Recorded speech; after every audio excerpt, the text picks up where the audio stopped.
Bueno, sí, digamos, ahí reconecté el video que se me cortó. Te repito, si ustedes no leyeron absolutamente nada, si ustedes no vieron ni un solo video, ¿les va a alcanzar el tiempo para hacer la evaluación? No, se los digo así rotundamente, no. No les va a alcanzar el tiempo y más que seguro, difícil que aprueben. Difícil que aprueben.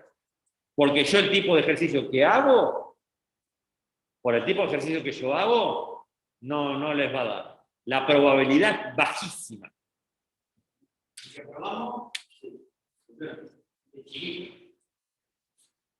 Ahora, ¿yo les pido que ustedes se sepan de memoria el libro?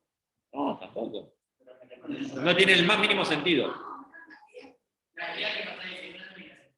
No, pero que vos tengas, a ver, si yo te digo una pregunta sobre la División Internacional del Trabajo, vos ya sabés a qué parte del libro tenés que ir. ¿Tá? Si yo te pregunto sobre los capitales extranjeros, vos ya sabés a qué parte del libro tenés que ir. O sea, son como más generales. No, en algunas voy al hueso. En algunas voy al hueso. Si vos me decís, a ver, donde yo hablo sobre las ventajas comparativas, otra pregunta. Eso era el cuadro de la Argentina. Yo hablé cosas ahí en los videos, dije cosas en el video que el libro no lo dice. Sí. La División Internacional del Trabajo.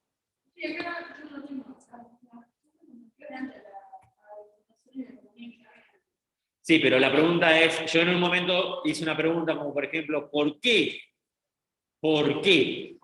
la Argentina eligió, en función de las ventajas comparativas, un modelo agroexportador y no un modelo industrial? Y eso el libro no lo dice en ninguna parte, eso yo lo expliqué y está en los videos. ¿Se entiende eso? Entonces, si vos no te viste ni un solo video, ejemplo, no estoy diciendo vos, no te hagas drama, estoy diciendo en general. Si no se vieron ni un solo video, no tienen ni idea de lo que estoy hablando. Pero ni idea tienen. Vamos de vuelta, en función de cómo yo armo las preguntas, necesitan haber visto y leído video y texto. Yo no tengo ningún drama, yo los dejo correr, ya están grandecitos. Yo ya se los dije el primer día, se los dije a mitad y se los digo ahora al final. Con razón que tengo a veces tantas visualizaciones y la mayoría de mis alumnos no, ni uno. Perdón. ¿Vos lo viste en mis videos? ¿Sí? Bien. ¿Vos lo viste también? Sí. Todo. Mirá, sábado a la noche agarro con... Hago pochoclo y miramos, sí, pues debatimos así, modelo agroexportador versus economía de enclave. Sí. Pobre tu abuela, se debe querido matar. Bueno, ¿viste mis videos? Acá todos vieron mis videos. Después...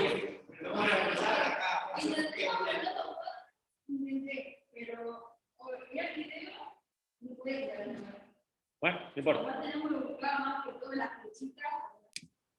Hay en una parte donde ustedes dicen origen, que es el origen de la mano de obra, hay en una parte, por ejemplo, en Brasil, yo le acabo de decir mano de obra esclava.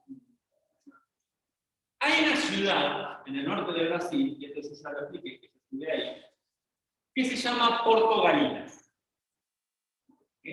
Porto Galinas, en portugués obviamente, que significa Porto Galinas, significa Puerto de Gallinas. ¿Me seguís hasta acá? Este Puerto de Gallinas se le llamaba, ¿pero qué? ¿Venían gallinas? ¿Literalmente venían gallinas? No. Era un nombre, el sobrenombre que se le daba a los esclavos. Era un puerto de esclavos. Y el tráfico venía obviamente de los portugueses, un tráfico que lo tenían los portugueses, venía de África a Puerto Gallinas, que era un puerto de remate, es decir, ahí se remataban los esclavos. Vamos de vuelta, se vendían y se compraban. se remataban, como paraban el esclavo literal, toda la gente de adelante, cuando por este, a ver, 10, 15, 20, 40, 50, lo que sea.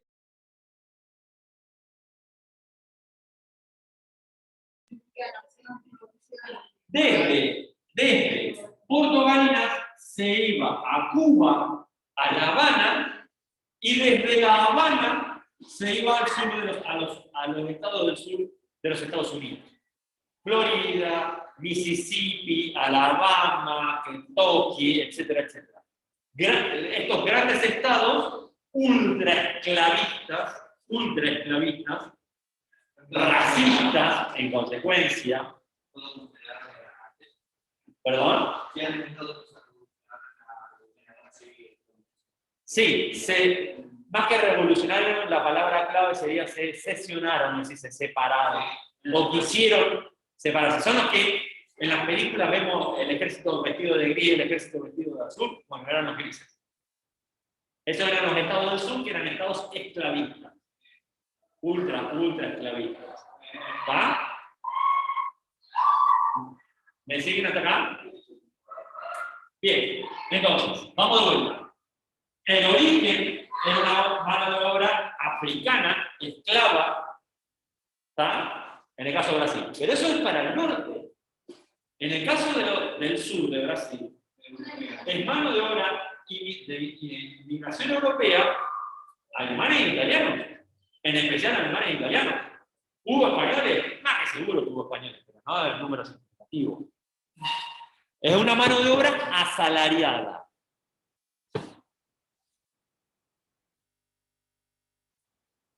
En el caso de México, ¿tuvo esclavos? No. En realidad México esclavos no tuvo.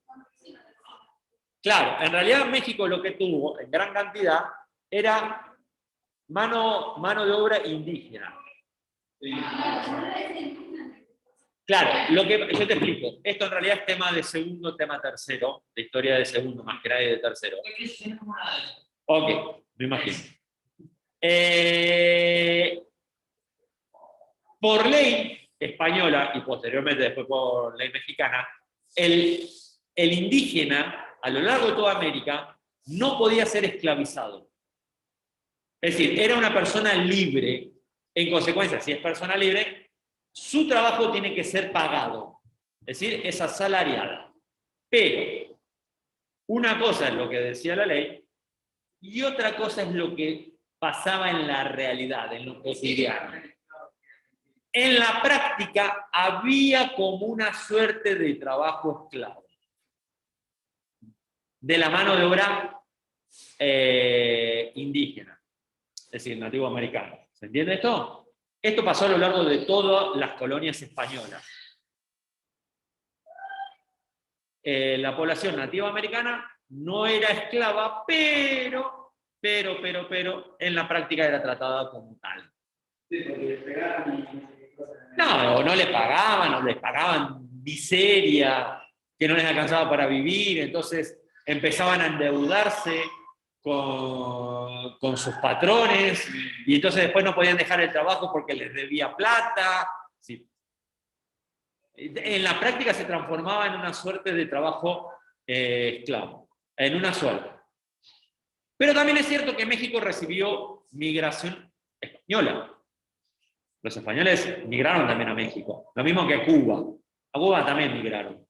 ¿Tá? Y hubo varias oleadas de migración española más que nada. Sí, acá también. Sí, pero acá también llegó mano de obra. Perdón, sí, españoles llegaron muchísimo. ¿Me seguís? Sí.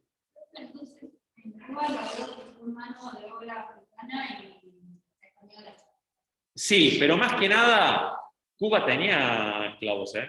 ¿Y en México cómo? Brasil. Ah, perdóname. Sí, nativo. Nativo. Bueno, nativos. Diferente del caso de Brasil.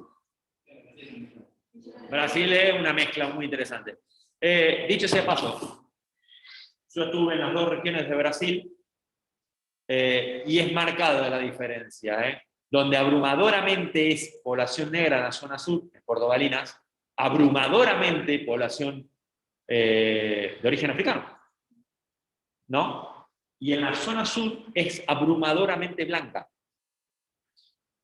¿está? Porque tiene origen europeo. Es muy raro acá población, hay obviamente, pero es muy raro, muy marginal. ¿Cómo? ¿En qué zona? Por eso la parte de vida que está en como Argentina y Uruguay, por ahí. Sí. También Sí, y también tenés buena presencia de población blanca, porque son todas colonias en realidad de población muy reciente, migración muy reciente entre comillas, ¿no? Pasaron 100 años con respecto a la población del norte que tiene 500 años asentado en esa zona. Es una nueva migración comparado con eso. Bien, hasta acá, ¿quedó claro? ¿Alguna otra pregunta del cuadro? sí. Sí, la inversión de capitales es misma. Yo puse que hubo mordones ricos y incremento de las inversiones ¿En qué? en Sí, Enequén o Enecuén, sí. Pero en realidad es Enequén. no sé si ¿El Enequén sabes qué es? Para hacer el hilo sisal. sí. Bueno. Con la hoja hacen hilo sisal. Claro, está en el texto. Pero, como decía, inversión de capital es importante la riesgos porque creo que es una forma de más positivo. Sí, a ver, vamos de vuelta. Cuando nosotros hablamos de la llegada de capitales, los capitales, vamos de vuelta, ya sea norteamericanos, ya sea europeos, todos tenían exactamente el mismo destino. La inversión para el incremento de la infraestructura productiva. No se olviden de esa palabra que es central.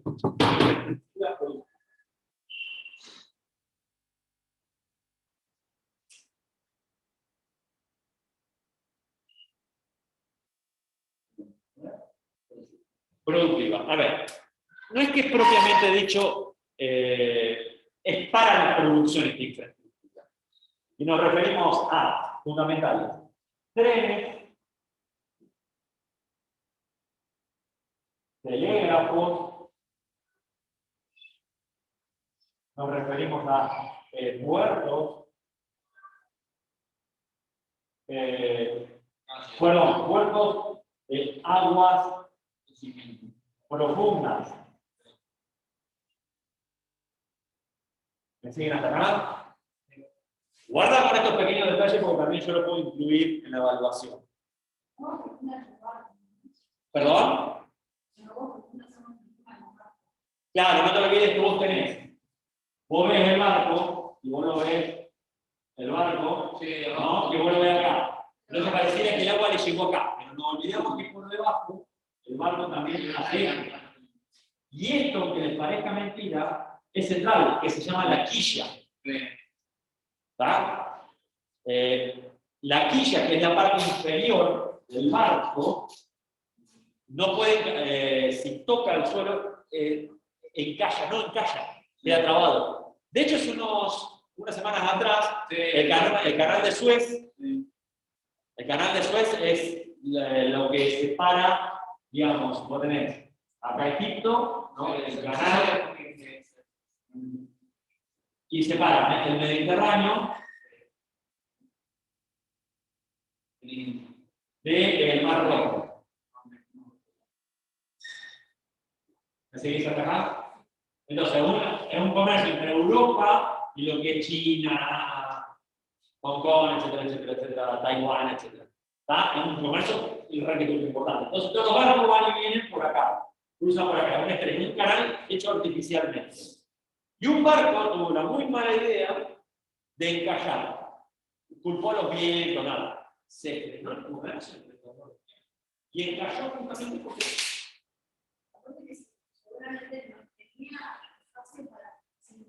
no, frenó. Se frenó por 3 semanas, 2 o 3 semanas se frenó el comercio internacional. ¿Sabés la pérdida de plata que fue eso? Pero fenomenal. Aparte no es que va un solo barco, es una hilera de barcos que van uno tras el otro. ¿Se entiende? Bueno, y es un cuello de botella en Callao. Bueno, por eso es fundamental el puerto de aguas profundas. Porque el puerto de aguas profundas lo que le permite es acercar el barco bien, hasta la orilla y poder cargar la mercadería con alto lugar, ¿no? Que se carga fácilmente. ¿Me siguen hasta acá? Pues no sé si se puede ver ahí. Bueno, no sé si igual se aprecia mucho. Es un esquema bastante tonto. Y tiene que ser más profundo porque cuando vos cargas, ¿qué le pasa al barco? Claro, cuando vos le cargas la mercadería, el barco tiene a hundirse. Entonces, tiene que ser realmente mucho más profundo de lo que realmente es. ¿Se entiende esto de acá? Y aunque ustedes le parezca mentira, esto es una obra de ingeniería fenomenal, increíblemente caro, que a vos te permita el barco, al barco, acercarlo bien al borde.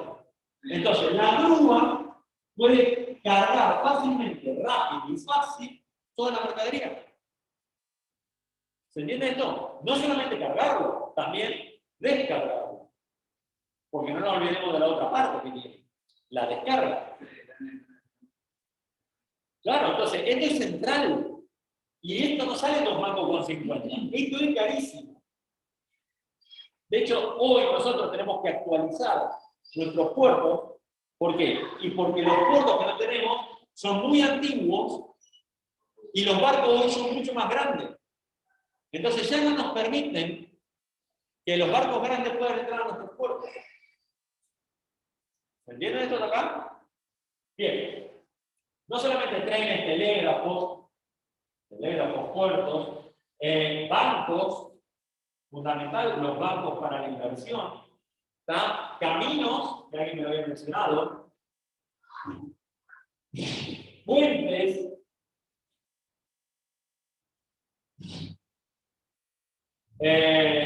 bueno, maquinaria.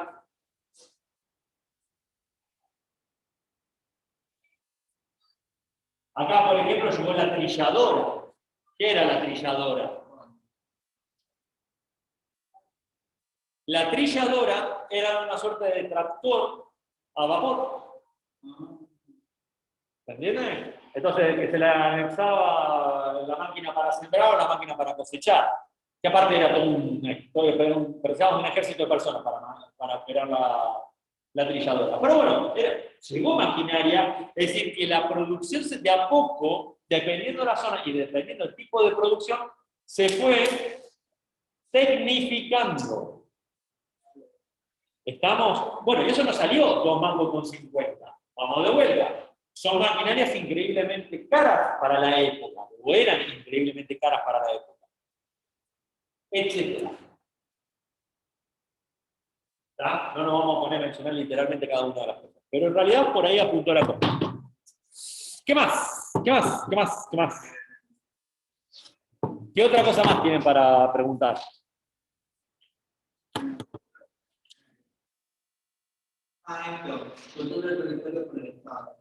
¿Perdón? Bueno, esto, a ver, esto, la gran mayoría de los,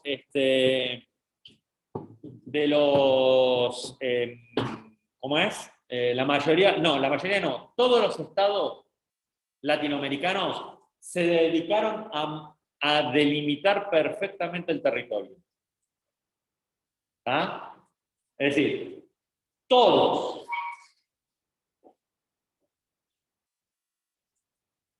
los estados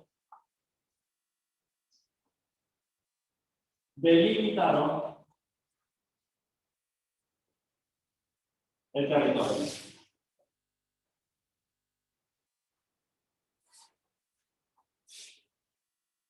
¿Qué significa esto que delimitaron el territorio? Exactamente, crearon fronteras.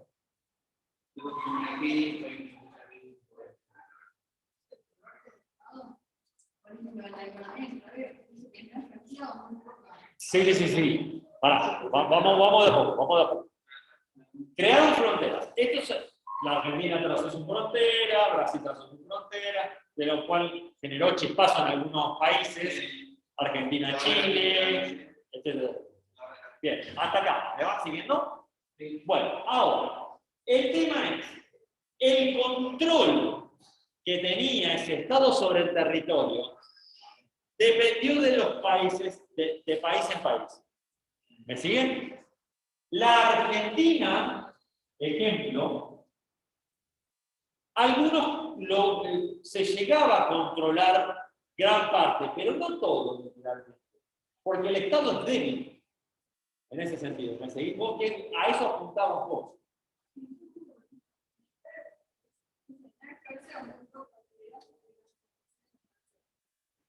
Sí, a ver. Control efectivo sobre el territorio dependió mucho del tipo de Estado. Una cosa es Argentina, otra cosa es Brasil, que Brasil sí era un Estado fuerte, pero hay otro problema que tiene Brasil que no tuvo Argentina. ¿Cuál? Que Brasil tiene ¿cómo es? Tiene una geografía muy selvática, muy difícil, de muy difícil ingreso. Entonces eso hizo, hasta el día de hoy en Brasil, todavía siguen viviendo tribus como en la época de la Edad de Piedra. Que obviamente el Estado brasileño los protege, que no quiere que tengan contacto con la civilización moderna, que trata de preservar. Viven congelados en el tiempo. ¿Porque no han tenido contacto? Ah, porque no han tenido contacto. O sea, desarrollo penalizado. Pero ¿por qué no? ¿Cómo dijiste? ¿Cómo? Pero no te entendí lo que dijiste. Que el desarrollo tecnológico se da por el conjunto. Claro. ¿Por qué no lo han saltado, digo? ¿Por qué no han tenido contacto? Por una cuestión muy simple. Por la naturaleza para la edad moderna. Vamos a ver. Porque tiene que ver con esto. La geografía de Brasil es muy diferente a la geografía de La Pampa, inclusive. Vos estás acostumbrado a que mirás para allá, mirás el horizonte y no ves nada. Es llano. Entonces, es imposible que algún pueblo se mantenga aislado del contacto de otros pueblos. Acá en La Pampa es imposible. Tenés que vivir bajo tierra para que eso pase. Y nadie vive bajo tierra. ¿Me seguís hasta acá? Brasil es muy diferente. La geografía es increíblemente selvática e increíblemente espesa. De difícil ingreso. No es chiste. La característica de relieve es así. Esto hace que muchos pueblos se hayan mantenido ocultos del contacto de otros pueblos, con otros pueblos. No, hasta el día de hoy no han tenido contacto. Puedes decir, ¿cómo en el 2021 no han tenido contacto? Sí han pasado. Sí ha pasado que le sacan fotos aéreas, van en helicóptero, le sacan fotos desde el aire, porque es la única forma de llegar efectiva que tienen, y ahora los apuntan con el arco y la flecha y están vestidos como vos te imaginás.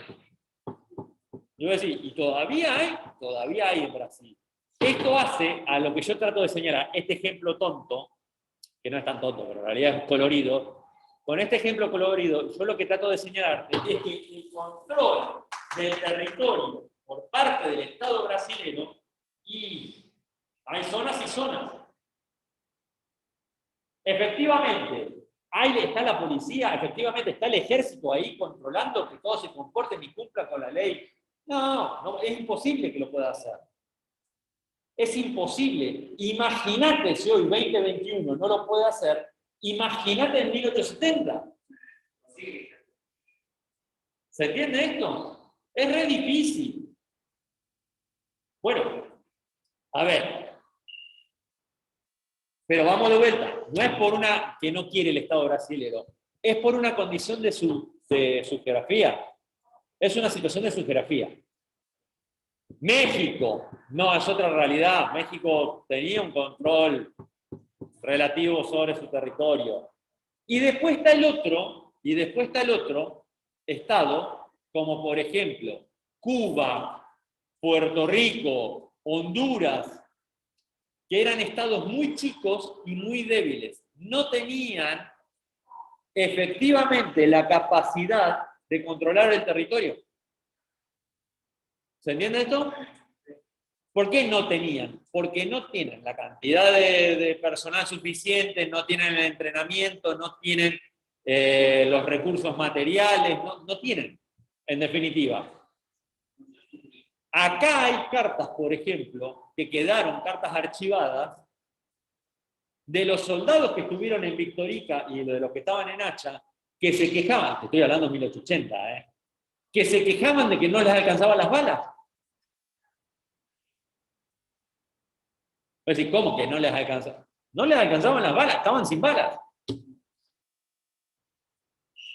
A ver, lo que yo trato de decir, si te faltan balas, imagínate lo otro que te falta. Uno se imagina que estaban con todo lo último, lo mejor de aquella época, y en realidad era mucho más precario que eso.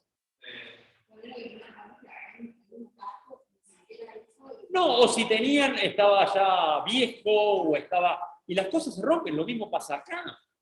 Tenemos sillas, sí, pero se rompen con el uso. Hay que cada tanto cambiarlas, arreglar paredes, se te rompen los techos.